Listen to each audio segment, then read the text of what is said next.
former Taoiseach Bertie Ahern Photo, Humphreys Fianna Fáil leader Micheál Martin lavished praise on his predecessor just hours after Bertie Ahern stormed out of a TV interview because he was asked questions about the Mahon Tribunal. Applause broke out at Fianna Fáil's annual 1916 commemoration in Arbour Hill yesterday when Mr Martin said the Good Friday Agreement would have been impossible without Mr Ahern. He said the process towards ending armed conflict in Northern Ireland reached a dramatic high point 20 years ago this month with the signing of the Good Friday Agreement.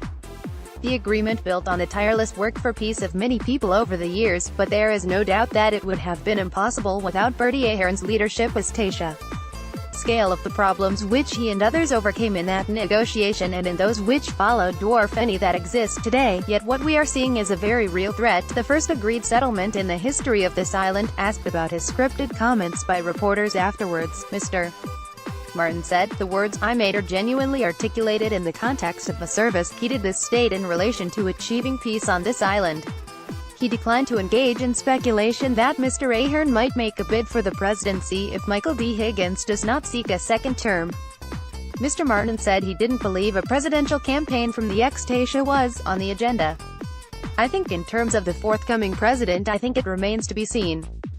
The indications are the president will run again, and I think that is the key issue." Following the publication of the Mahon Tribunal's report, Mr Ahern resigned from Fianna Fáil in 2012 in what he described as a political move rather than an admission that he lied about his finances.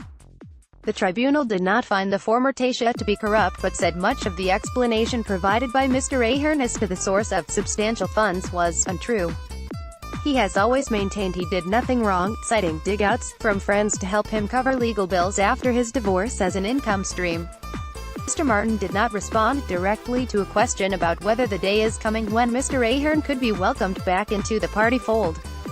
He said it was an extraordinary development to deliver peace, as somebody who grew up in the 70s and 80s listening to a daily diet of bombs and bullets and mayhem and murder. I thought I would never see the day that we would have peace on the island.